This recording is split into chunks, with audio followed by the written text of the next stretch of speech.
पिछले वीडियो में हमने अमेरिकी शक्ति के रास्ते में अवरोध देखा था और आज हम पढ़ेंगे अमेरिका से भारत के संबंध। चैप्टर बहुत बड़ा है तो इस वजह से इसको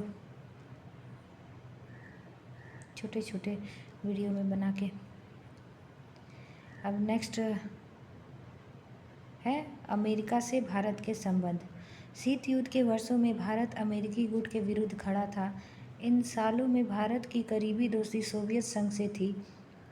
सोवियत संघ के बिखरने के बाद भारत ने पाया कि लगातार कटुता पूर्ण होते अंतर्राष्ट्रीय माहौल में वह मित्र विहीन हो गया।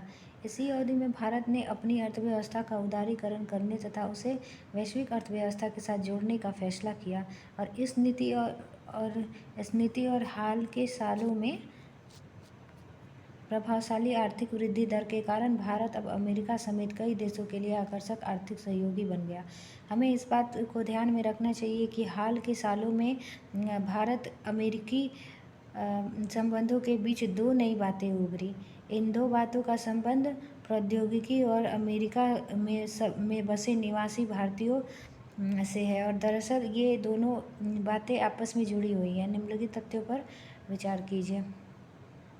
सॉफ्टवेयर के क्षेत्र में भारत के कुल निर्यात का 65% अमेरिका को जाता है और जो है बोइंग के 35% तकनीकी कर्मचारी भारतीय मूल के हैं। 3 लाख भारतीय सिलिकॉन वैली में काम करते हैं। उच्च प्रौद्योगिकी के क्षेत्र में 15% कंपनियों की शुरुआत अमेरिका में बसे भारतीयों ने की।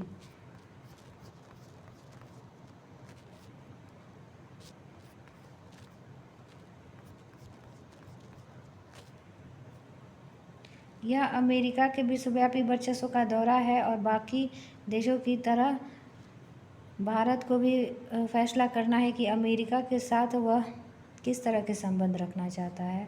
यह तय कर पाना कोई आसान काम नहीं। भारत में 3 संभावित रणनीतियों पर बहस चल रही है।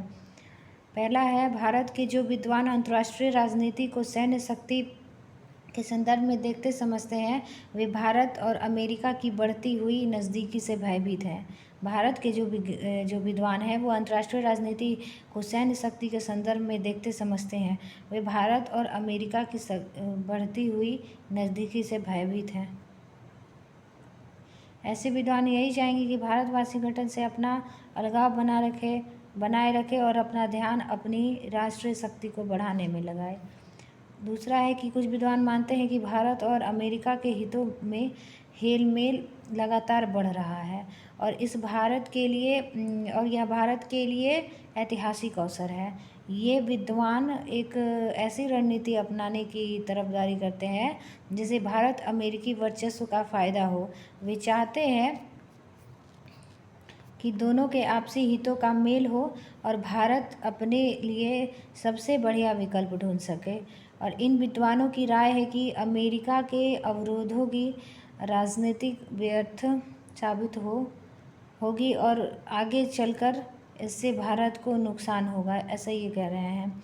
इसके बाद तीसरा है कि कुछ विद्वान की राय है कि भारत अपनी अगुवाई में विकासशील देशों का गठबंधन बनाए और कुछ सालों में यह गठबंधन ज़्यादा ताकतवर हो जाएगा, अमेरिकी वर्चस्व के प्रतिकार में सक्षम हो जाएगा और शायद भारत और अमेरिका के बीच संबंध इतने जटिल हैं कि किसी एक रणनीति पर निर्भर नहीं रहा जा सकता। अमेरिका से निर्वाह करने के लिए भारत को विदेश नीति की कई रणनीति का एक समुचित मेल तैयार करना होगा।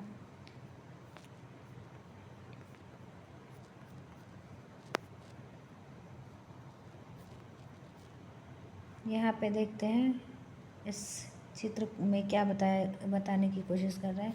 जैसे कि इराक युद्ध जो है, इराक युद्ध की इंसानी कीमत शीर्षक प्रदर्शनी से, ये तो फोटोग्राफी के लिए है। इस प्रदर्शनी का आयोजन अमेरिकन फ्रंट सर्विस कमेटी ने 2004 में डेमोक्रेटिक पार्टी की सालाना बैठक के अवसर पर किया था और इस तरह के अवरोध अमेरिका सरकारी पर किस सीमा तक अंकुश लगा पाते हैं, तो ये उतना इम्पोर्टेंट नहीं है। यहाँ पे ये क्या बोल रहा है, देखिए इस चित्र में बता रहे ये इस चित्र में बता रहा है जो यहाँ पे लिखा है, जैसे ही मैं कहता हूँ कि मैं भारत से आया हूँ, ये लोग मुझसे पूछते हैं कि क्या तुम कंप्यूटर इंजीनियर हो। यह सुनकर अच्छा लगता है, मतलब कि भारत के ही लोग जो है अमेरिका में 15% भारतीयों का वहाँ पे इंजीनियर्स का सहयोग है। तो इसीलिए अमेरिका भारतीय जाते हैं तो उसे पूछता है कि तुम कंप्यूटर इंजीनियर हो क्या। तो इसे सुनकर अच्छा लगता है। देखिए खुद से करें, खुद से सीखे में क्या क्या मतलब हम लोग को जानना चाहिए। ये देखिए एक प्रश्न के रूप में ये रहता है और खुद से करने जैसा होता है। तो हमने जो पढ़ा उसमें इसका उत्तर हम लोग को पता होगा ही। कह रहा है कि भारत और अमेरिका के बीच हाल में ही नागरिक परमाणु समझौता हुआ। इसके बारे में अखबारों से रिपोर्ट और लेख जुटाएं और इस समझौते के समर्थक और गतिविधियों के तर्कों का सार संक्षेप लिखें ऐसा बोला। अब यहाँ पे बोल रहा है कि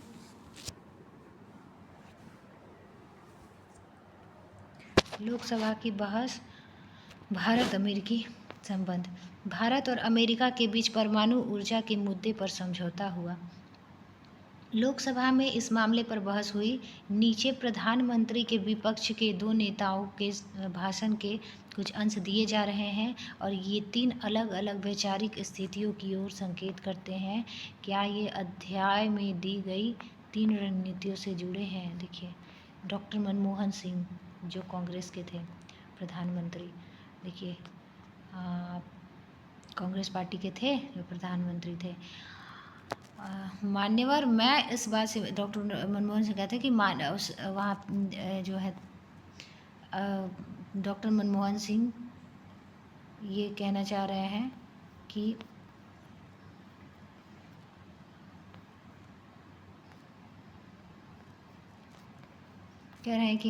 मान्यवर, मैं इस महनीय सदन से ससम्मान निवेदन करता हूँ कि वह भारत के प्रति विश्व की बदलती हुई मनोदशा को पहचाने।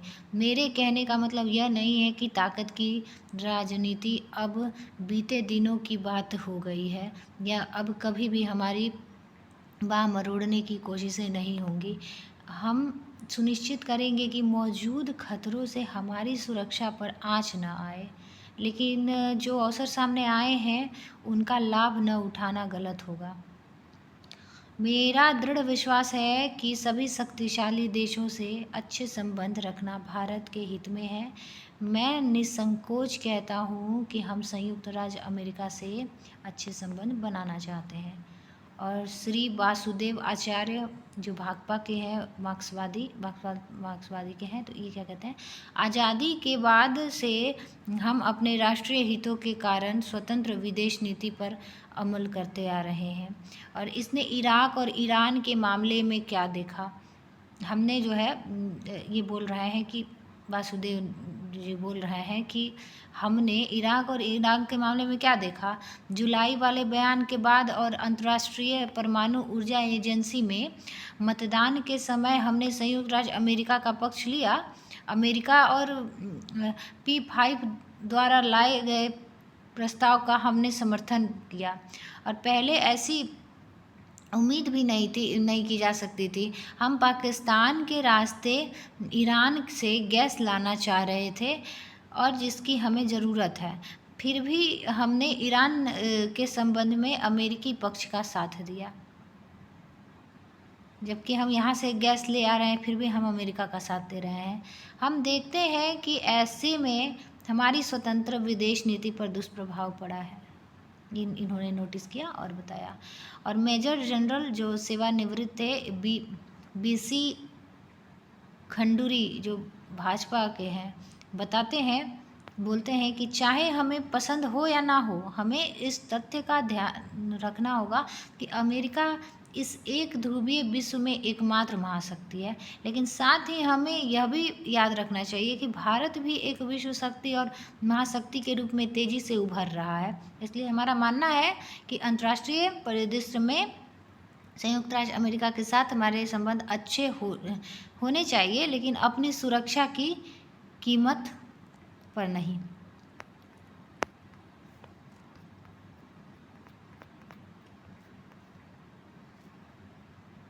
डॉक्टर मनमोहन सिंह जो कांग्रेस पार्टी के थे, वो बोलते हैं कि संयुक्त राज्य अमेरिका के साथ हमारा अच्छा संबंध है, ये और ये रखना भी चाहते हैं, ये बोल रहे हैं। और ये जो वासुदेव आचार्य भाकपा के जो हैं, ये बोल रहे हैं कि हमारा जो है हम वहाँ से ईरान से तेल ले रहे हैं, यहाँ वहाँ ईरान से हम गैस ले रहे हैं, फिर भी हम जो है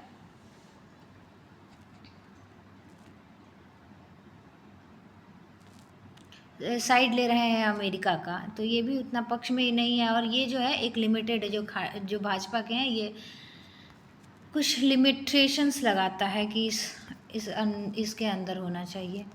इसके बाद जो है ये वर्चस्व से कैसे निपटे, अमेरिकी वर्चस्व से कब तक चलेगा अमेरिकी वर्चस्व, इस वर्चस्व से कैसे बचा जा सकता है। जाहिरा तौर पर ये सवाल हमारे वक्त के सबसे झंझावाती सवाल है। और इतिहास से हमें इन सवालों के जवाब के कुछ सुराग मिलते हैं। लेकिन बात यहाँ इतिहास की नहीं, वर्तमान और भविष्य की हो रही है। अंतर्राष्ट्रीय राजनीति में ऐसी चीज़ें गिनी चुनी ही हैं जो किसी देश की महाशक्ति पर लगाम कस सके। हर देश में सरकार होती है, लेकिन विश्व सरकार जैसी कोई चीज़ नहीं है। तो अध्यायों में हम यह बात स्पष्ट होगी कि अंतर्राष्ट्रीय संगठन विश्व सरकार नहीं है। सही बात है। और जो है अंतर्राष्ट्रीय राजनीतिक दरअसल सरकार विहीन राजनीतिक है। और कुछ कायदे कानून ज़रूर है जो युद्ध पर कुछ अंकुश रख सकते हैं, लेकिन ये कायदे कानून युद्ध को रोक नहीं सकते। यहीं पे जो है एक कुछ बोल लूँगी भी बीच में क्या है कि जो रियलिस्ट हैं, यथार्थवादी, यहाँ पे एक थ्योरी आ जाता है, यथार्थवादी रियलिज़म। ये क्या कहते हैं, जो न्यू रियलिज़म है, रियलिज़म का नेक्स्ट जो रूप है, वो कहता है कि अंतर्राष्ट्रीय मतलब संगठन विश्व सरकार नहीं है।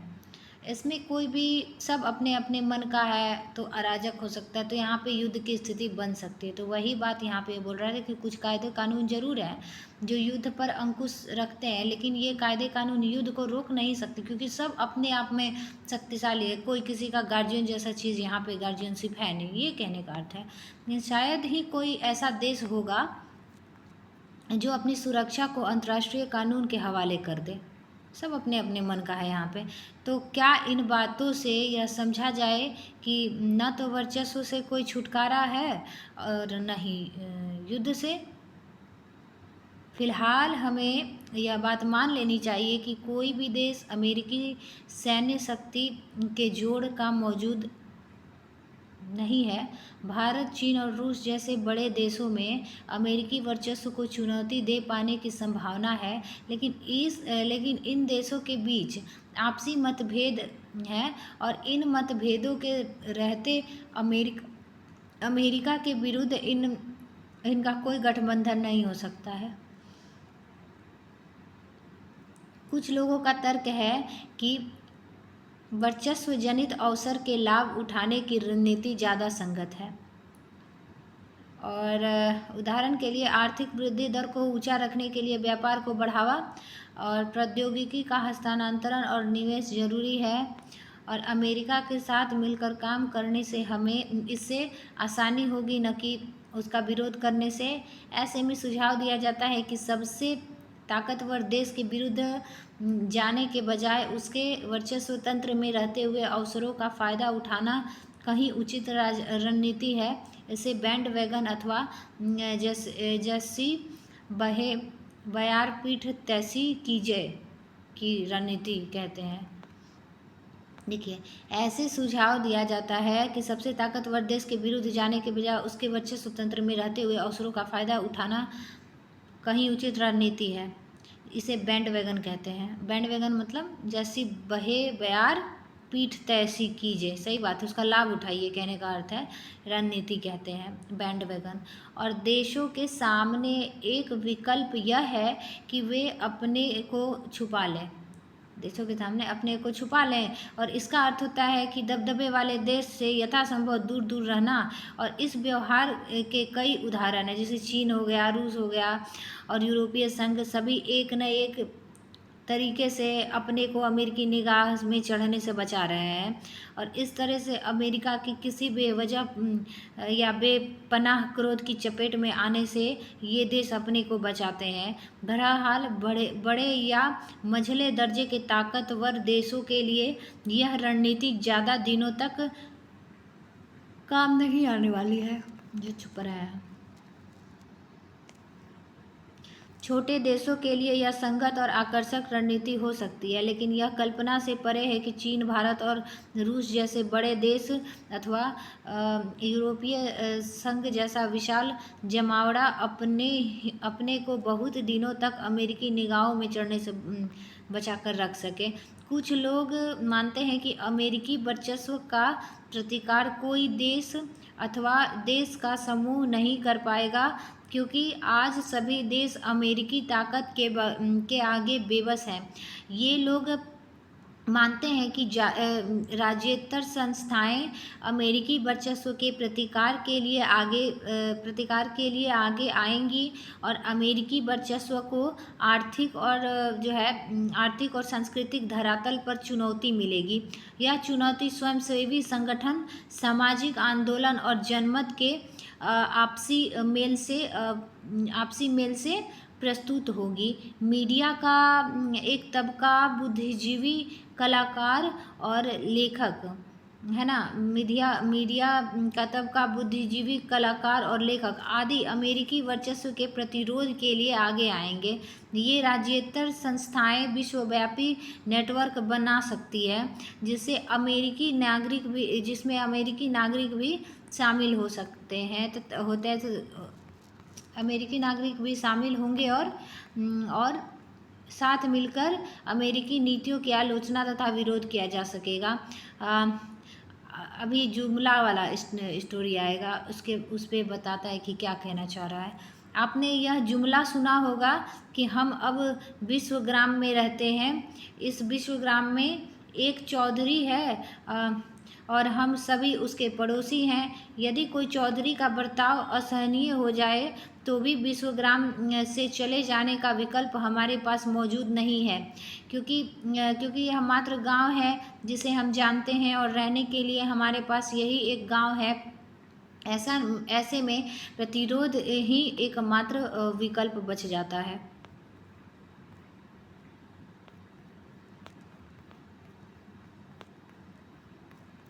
अभी इस तस्वीर में क्या कह रहा है, ये क्या उड़ रहा है, चलो देखते हैं। चाइना है इधर पे क्या कह रहा है, सुपर पावर वर्ल्ड स्टेज, ये अमेरिका वाला है और ये चाइना क्या कर रहा है बैठ के, चलो देखते हैं।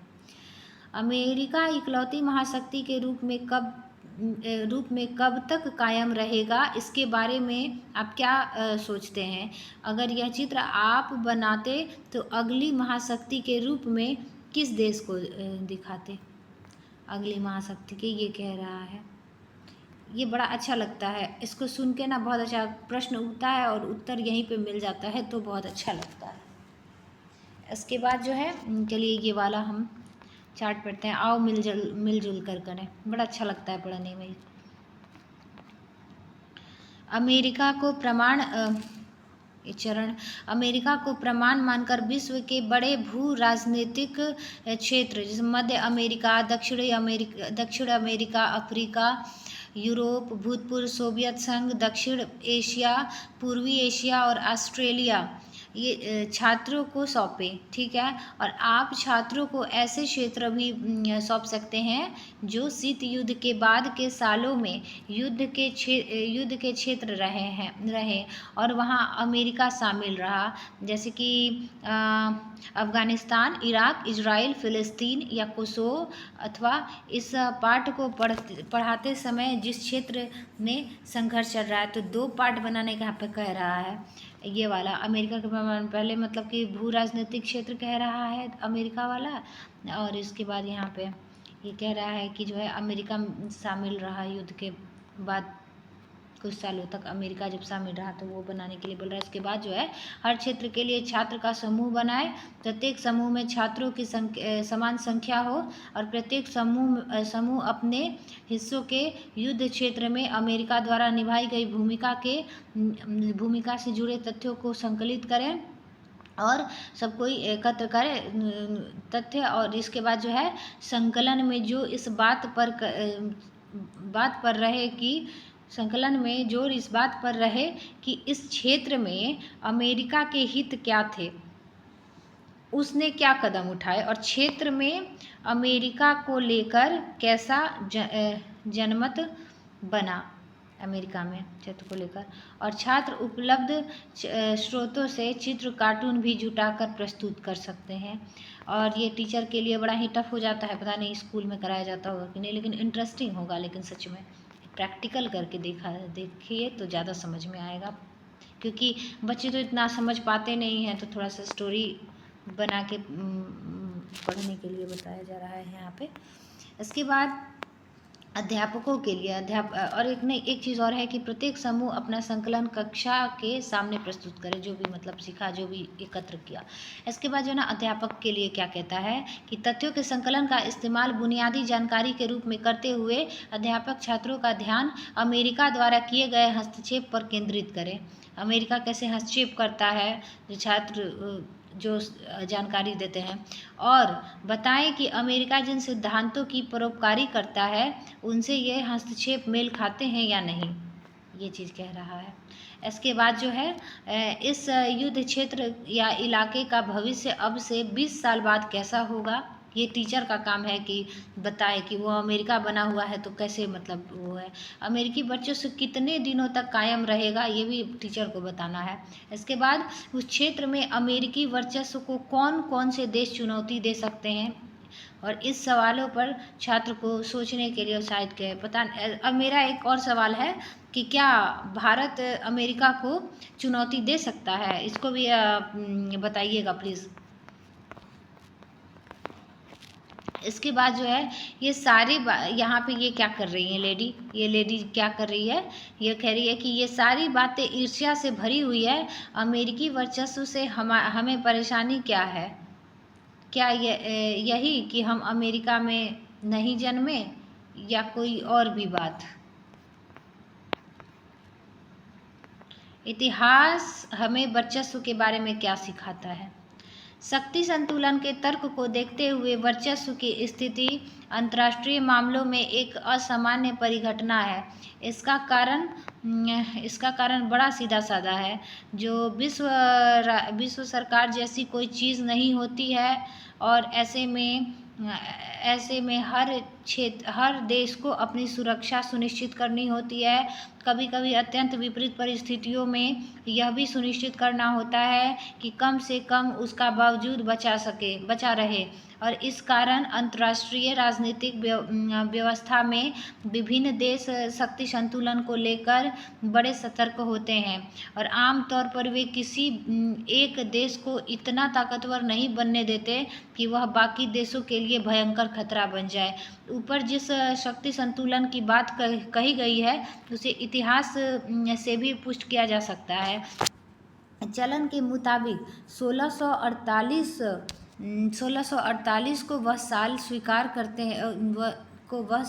करते हैं जब संप्रभु राज्य विश्व राजनीति के प्रमुख किरदार बने, और इसके बाद से 350 साल गुजर चुके हैं। इस दौरान सिर्फ 2 अवसर आए जब किसी देश ने अंतर्राष्ट्रीय फलक पर वह प्रबलता प्राप्त की जो आज अमेरिका को हासिल है। यूरोप मतलब कि 350 साल बाद जो है ना किसी देश पर अंतर्राष्ट्रीय फलक पर जो है प्रबलता प्राप्त की, 350 साल बाद भी अभी इक्का दुक्का जो है अमेरिका के इसमें है। और जो है यूरोप की राजनीति के संदर्भ में 1660 से 1713 तक फ्रांस का दबदबा रहा। यूरोप की राजनीति पर 1660 से 1713 तक फ्रांस का दबदबा रहा और वर्चस्व का पहला उदाहरण है ब्रिटेन। ब्रिटेन का वर्चस्व समुद्री व्यापार के बूते कायम हुआ और इसका साम्राज्य 1860 से 1910 तक रहा और यह वर्चस्व का दूसरा उदाहरण है। पहला तो वो अमेरिका वाला हो गया और दूसरा ये जो है ब्रिटेन का वर्चस्व हुआ। सॉरी यूरोप की जो राजनीति के संदर्भ में 1660 से 17 तक एक तो फ्रांस का दबदबा रहा, वो वर्चस्व हुआ और दूसरा जो है ब्रिटेन का दबदबा रहा 1860 से 1910 तक। और इतिहास भी बताता है कि वर्चस्व अपने चरमोत्कर्ष के समय अजेय जान पड़ता है, लेकिन यह हमेशा के लिए कायम नहीं रहता है। इसके ठीक विपरीत शक्ति संतुलन की राजनीतिक वर्चस्वशील देश की ताकत को आने वाले समय में कम कर देती है। और 1660 में लुई 14वें के शासन काल में फ्रांस लुई 16वां 90-92 के टाइम पे बना था ना, लुई 16वां, ये 14वें की बात हो रही है। शासन काल में फ्रांस अजेय था। 1713 तक इंग्लैंड हैब्सबर्ग और जो है